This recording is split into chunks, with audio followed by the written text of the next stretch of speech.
Assalamualaikum warahmatullahi wabarakatuh. Perkenalkan, nama saya Giska Helsiana dengan NIM 23111328. Pada kesempatan kali ini saya akan sedikit menyampaikan tugas dari mata kuliahan PJOK dengan dosen pengampu Bapak Dr. Eval Edmizal MPD. Pada kali ini saya akan menyampaikan materi tentang organisasi dan sistem pertandingan.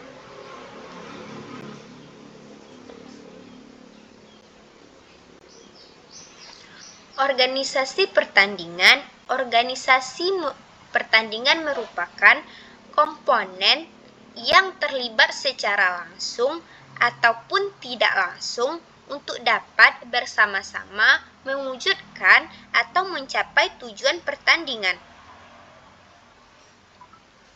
Pengorganisasian pertandingan itu harus dimulai dengan menentukan jumlah serta penyusunan siapa saja panitia yang bertugas yang disesuaikan dengan kebutuhan acara.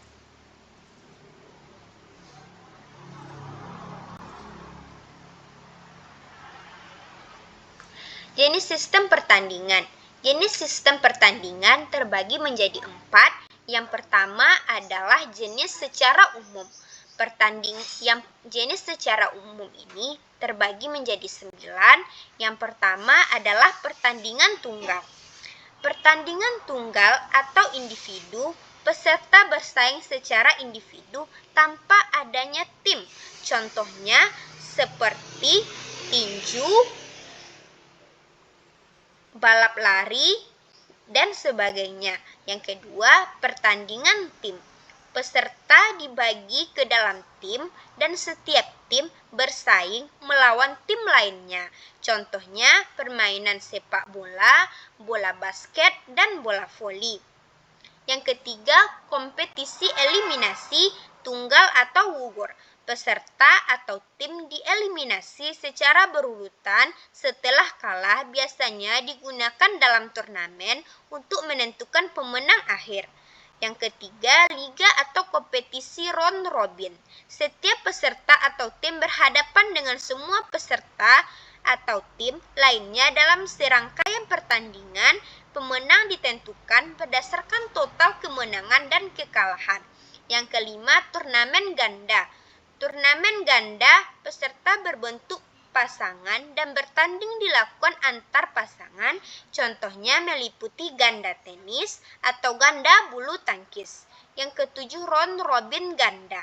Kombinasi sistem round robin dan gugur di mana tim atau peserta berkompetisi dalam fase round robin terlebih dahulu dan kemudian terjadi tahap eliminasi. Yang kedelapan, kompetisi multi tahap. Pertandingan terdiri dari berbagai tahap, mungkin mencakup kualifikasi babak grup, perempat final, semifinal, dan final. 9. Liga atau kejuaraan dengan poin. Peserta memperoleh poin selama musim atau kompetisi. Pemenang ditentukan berdasarkan jumlah poin tertinggi. Jenis sistem secara bentuk. Yang pertama, pertandingan sederhana, yaitu bentuk pertandingan yang biasa dan umum dilakukan oleh 2 orang atau lebih yang tujuannya tidak memperebutkan atau menentukan pemenang pertandingan. Pertandingan ini hanya bentuk suatu pertandingan mengisi luang. Yang kedua, bentuk pertandingan cabang olahraga, yaitu bentuk pertandingan yang dapat dilakukan oleh suatu cabang olahraga tertentu. Cirinya yaitu hanya mempertandingkan cabang olahraga tertentu dengan tujuan untuk mendapatkan juara dari cabang olahraga yang dipertandingkan. Yang ketiga, berdasarkan tugas dan fungsi. Yang pertama, organisasi lini. Pada organisasi ini, pemimpin organisasi dipandang sebagai sumber kekuatan tunggal, sehingga segala keputusan dan kebijakan tanggung jawab berada pada suatu tangan. Yang kedua, organisasi staf. sebuah organisasi di mana seorang pemimpinnya dalam melaksanakan tugas dan tanggung jawabnya mendapatkan bantuan dari sejumlah staf yang diperlukan oleh organisasi tersebut. Yang ketiga, organisasi fungsional. Sebuah bentuk organisasi di mana bawahan mendapat tugas atau perintah dari beberapa pejabat yang masing-masing mempunyai keahlian tertentu yang bertanggung jawab penuh atas bidangnya. Yang keempat, organisasi kepanitiaan. Bentuk organisasi dipimpin terdiri dari beberapa orang dan segala keputusan maupun kebijakan diambil dalam suatu forum dan menjadi tanggung jawab bersama. Poin yang kedua adalah sistem pertandingan. Sistem pertandingan adalah seperangkat aturan dan struktur yang digunakan untuk mengorganisir dan mengelola suatu kompetisi atau permainan. Ini mencakup format turnamen, cara menentukan pemenang, dan peraturan-peraturan yang mengatur jalannya pertandingan, termasuk tata cara pengelompokan peserta dan penjadwalan pertandingan. Sistem pertandingan dibagi menjadi 3. Yang pertama adalah sistem gugur. Sistem gugur adalah suatu sistem yang mengatur pelaksanaan pertandingan di mana peserta yang kalah tidak berhak mengikuti pertandingan selanjutnya. Pertandingan akan berakhir apabila pemenang tidak mempunyai lawan lagi. Pemenang terakhir adalah juara 1 dan yang kalah adalah juara 2.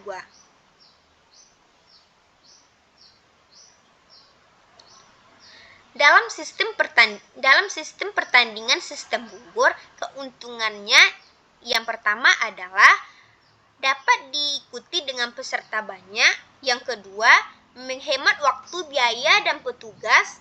Yang ketiga, petugas. Sedangkan yang selanjutnya adalah kerugian dan sistem gugur adalah peserta merasa kurang puas karena sekali kalah langsung tidak dapat main kembali. Yang kedua, pertandingan atau perlombaan biasanya dianggap kurang berkualitas karena pemenang tidak bertanding dengan semua peserta lainnya. Karena pemenang tidak bertanding dengan sistem gugur dapat dibagi menjadi 3. Yang pertama, sistem gugur tunggal. Sistem gugur tunggal ini terbagi pula menjadi 4. Yang pertama, sistem gugur tunggal murni. Yang kedua, sistem gugur dengan P. Yang ketiga, sistem gugur dengan sedet. Yang keempat, sistem gugur dengan sisipan. Yang kedua, sistem gugur rangkap. Yang ketiga, sistem konsuasi. Yang selanjutnya adalah sistem pertandingan kompetisi. Dibagi menjadi 2. Sistem setengah kompetisi. Sistem setengah kompetisi adalah peserta bertanding dengan lawan yang sama hanya 1 kali kecuali jika peserta tersebut bertemu kembali di babak. Yang kedua, sistem kompetisi penuh. Sedangkan sistem kompetisi penuh adalah peserta bertanding dengan lawan yang sama sebanyak 2 kali, yaitu di kandang dan tandang. Keuntungan dari sistem kompetisi ini, yang pertama adalah setiap peserta mempunyai kesempatan akan saling berhadapan dengan peserta yang lain. Yang kedua, peserta yang kualitasnya baik atau kemampuannya kuat akan benar-benar teruji untuk memungkinkan menjadi juara. Yang ketiga, sistem pertandingan ini dapat digunakan sebagai ajang atau patokan untuk mengukur kemampuan pemain secara baik. Sedangkan kekurangannya atau kelemahannya, yang pertama adalah waktu pertandingan untuk melaksanakan dibutuhkan relatif panjang.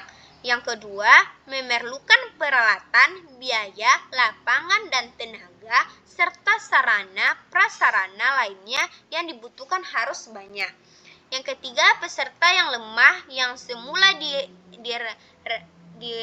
diramalkan tidak akan juara, mempunyai kesempatan untuk menjadi juara, dan tentunya hal ini akan menjadi beban panitia.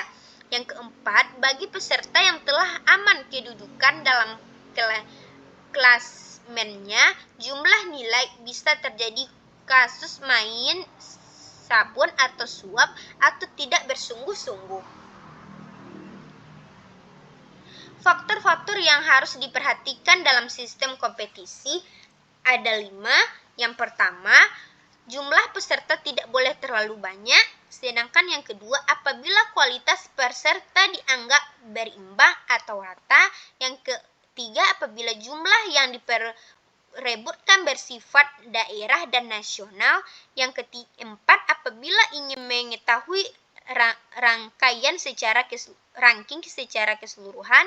Yang kelima, kondisi alam, biaya lapangan, petugas pelaksanaan mencukupi.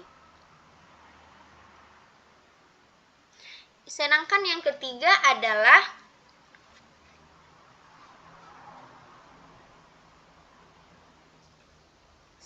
sistem kombinasi. Sistem kombinasi ini mengetahui sistem pertandingan gugur dan kompetisi, maka sebenarnya kedua sistem ini bisa dikombinasikan menjadi suatu sistem yang disebut dengan sistem kombinasi. Sistem ini bisa diadakan oleh panitia penyelenggara pertandingan cabang olahraga. Sistem kombinasi ini menggabungkan dua sistem menjadi satu sistem dengan tujuan yaitu untuk lebih meningkatkan daya tarik kejuaraan yang diselenggarakan, atau ada beberapa pertimbangan yang tentu saja sebelumnya telah disepakati oleh pihak panitia penyelenggara dengan peserta. Bentuk sistem kombinasi ini misalnya untuk babak pendahuluan dengan menggunakan sistem setengah kompetisi dan babak selanjutnya dengan sistem gugur atau dibalikkan. Adapun bagan jadwal dan cara-cara menentukan kalah menang atau jumlah sesuai dengan cara-cara penentuan masing-masing dalam sistem pertandingan yang lain. Poin yang ketiga yaitu komponen-komponen kebugaran jasmani yang berhubungan dengan kesehatan dan keterampilan. Yang pertama, kebugaran jasmani yang berhubungan dengan kesehatan.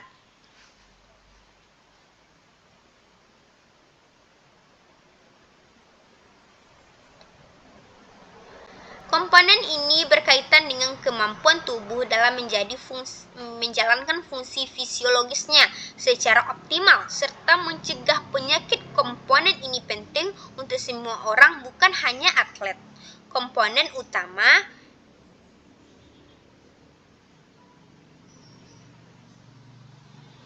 yang pertama adalah daya tahan kardiovaskular.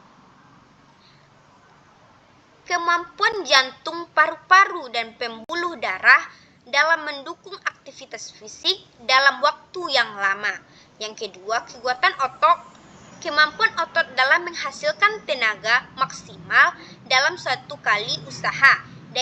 Yang ketiga, daya tahan otot. Kemampuan otot untuk bekerja dalam waktu yang lama, tahap mengalami kelelahan dan berlebihan. Yang ketiga, fleksibilitas. Kemampuan sendi dan otot untuk bergerak dengan leluasa dalam rentang gerak tertentu. Yang kelima, komposisi tubuh, berbandingkan antara massa lemak dan massa beban lemak dalam tubuh. Sedangkan kompetisi kebugaran jasmani yang berhubungan dengan keterampilan. Yang pertama, kecepatan atau speed, kemampuan tubuh untuk bergerak dari suatu titik ke titik lain dalam waktu sesingkat mungkin. Yang kedua, keseimbangan, kemampuan tubuh untuk mempertahankan posisi tubuh saat diam atau bergerak. Yang ketiga, kelincahan, kemampuan tubuh untuk mengubah arah dengan cepat dan tepat. Yang keempat,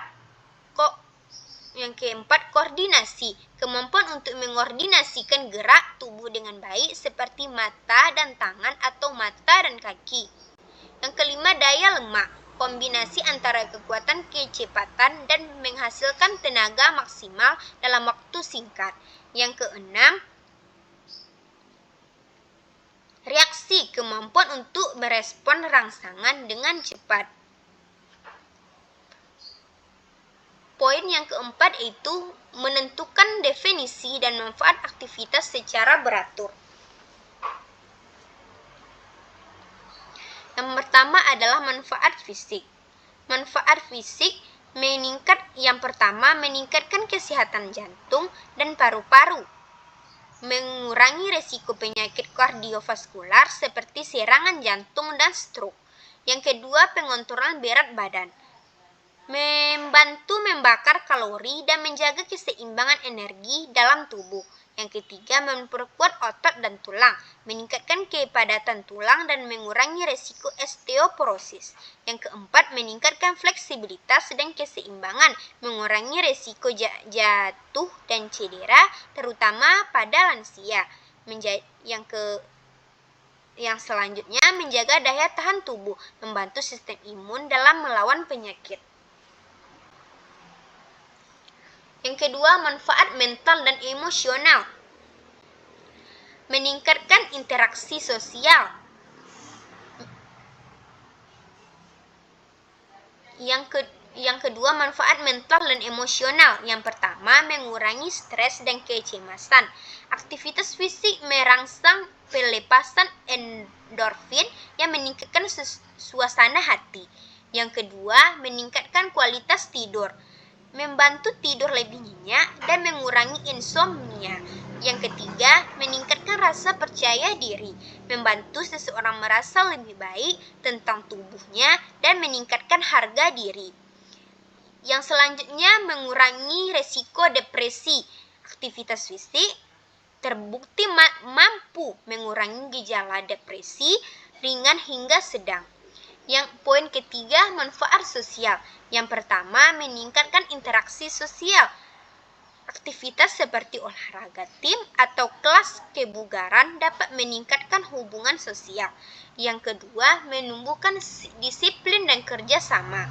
Menumbuhkan disiplin dan kerjasama, mempartisipasi dalam olahraga, mengerjakan nilai kerja keras, disiplin dan kerjasama tim. Yang keempat, manfaat jangka panjang.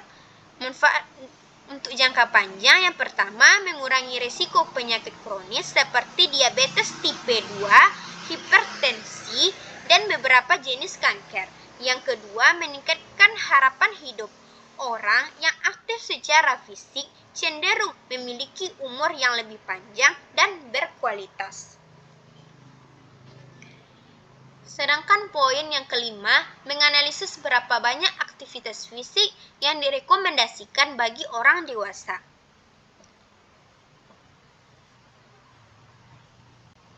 Yang pertama, aktivitas aerobik. Minimal 150-300 menit per minggu untuk intensitas dengan misalnya berjalan cepat, berenang santai, atau bersepeda ringan.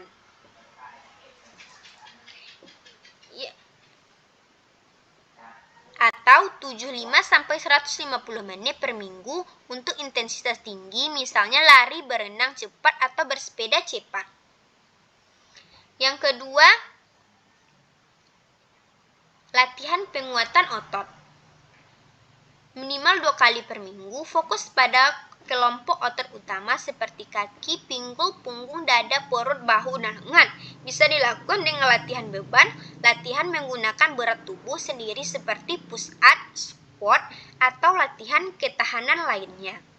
Yang ketiga, aktivitas untuk keseimbangan dan fleksibilitas, terutama untuk lansia.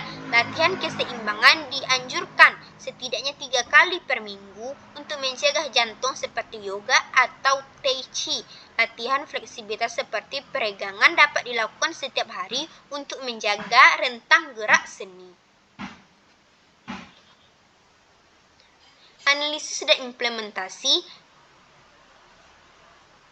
Aktivitas fisik yang direkomendasikan bagi orang dewasa yang pertama adalah aktivitas fisik yang cukup dapat mengurangi risiko penyakit kronis seperti diabetes, penyakit jantung, hipertensi, dan beberapa jenis kanker. Yang kedua, melakukan lebih dari batas minimal akan memberikan manfaat tambah seperti meningkatkan kesehatan mental, kebugaran fisik, dan memperpanjang usia, harapan, dan hidup. Yang ketiga, kurangnya aktivitas fisik dapat meningkatkan risiko obesitas, depresi, dan penyakit tidak menular lainnya. Yang keempat, latihan kombinasi aerobik. Kekuatan keseimbangan memberikan manfaat paling optimal untuk kesehatan tubuh secara keseluruhan. Mungkin hanya itu materi yang dapat saya sampaikan. Kalau ada kesalahan mohon dimaafkan. Wabillahi taufiq wal hidayah. Wassalamualaikum warahmatullahi wabarakatuh.